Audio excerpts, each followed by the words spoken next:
السلام علیکم ناظرین، ڈرامہ سیریل ابلیس کی کہانی ایک ایسے موڑ پر پہنچ جاتی ہے جہاں پر رشتے آزمائش میں پڑ جاتے ہیں اور ہر چہرے کے پیچھے چھپا ہوا نقاب آہستہ آہستہ اترنے لگ جاتا ہے۔ انابیہ کی باتوں نے شاہویز کے دل میں نمرہ کے خلاف شدید بدگمانی پیدا کر دی ہے۔ وہ یہ سمجھنے لگتا ہے کہ نمرہ اس کی ماں کا کان بھر رہی ہے اور اسی غصے میں وہ فیصلہ کر لیتا ہے کہ اب وہ نمرہ کے ساتھ مزید نہیں رہ سکتا۔ انابیہ دل میں خوش ہوتی ہے کیونکہ اس کی جو سازش ہوتی ہے وہ کامیاب ہو جاتی ہے۔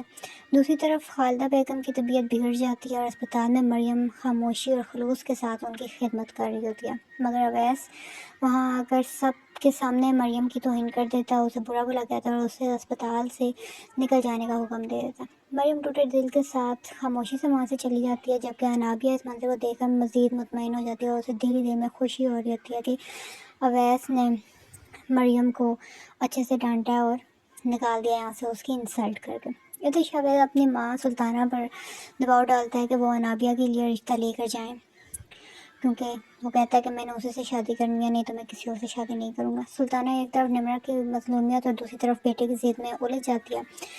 دل میں تو اسے خواہش ہوتی ہے کہ وہ نمرہ کو اپنی بہو بنائے، لیکن اپنے بیٹے کی ضد کے سامنے وہ پریشان ہو جاتی ہے کہ اب میں کیا کروں۔ اسی کشمکش میں وہ نمرہ سے سچ پوچھتی ہے۔ نمرہ کے آنسو سلطانہ کے دل میں شک پیدا کر دیتے ہیں کہ کہیں اصل کھیل کوئی اور تو نہیں کھیل رہا۔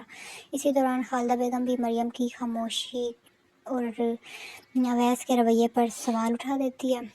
انہیں بھی انابیہ کے بارے میں باتیں سننے کو ملتی ہیں جس سے ان کا دل میں مزید شک پیدا ہو جاتا ہے۔ دوسری طرف انابیہ مسلسل شاہویز کو بھڑکاتی رہتی ہے اور اسے ماں کے خلاف کرتی رہتی ہے۔ کہانی اس وقت نیا رخ لے لیتی ہے جب شکیل صاحب کو انابیہ کی حقیقت کا علم ہو جاتا ہے۔ کال ریکارڈنگ سامنے آتی ہے، انابیہ کے جھوٹ بے نقاب ہو جاتے ہیں اور فیصلہ کیا جاتا ہے کہ جب تک مکمل سچ سامنے نہیں آ جاتا کوئی منگنی نہیں ہوگی۔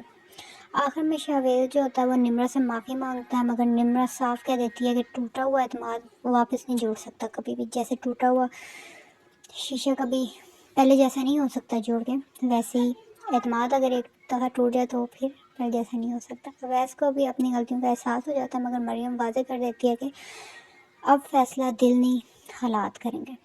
وہ اویس سے ہمیشہ کے لیے دوری اختیار کرنے کا فیصلہ کر لیتی ہے۔ یوں کہانی ایک ایسا انجام کی طرف بڑھ جاتی ہے جہاں انابیہ کی سازش ٹوٹنے والی ہے، مگر کئی دل ہمیشہ کے لیے ٹوٹ چکے ہیں۔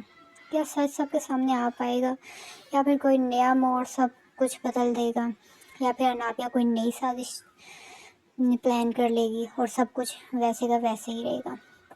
یہ جاننے کے لیے ہمارے چینل کو لائک اینڈ سبسکرائب ضرور کریں اور کمنٹ سیکشن میں اپنی رائے کا اظہار کرنا نہ بھولیں۔ شکریہ۔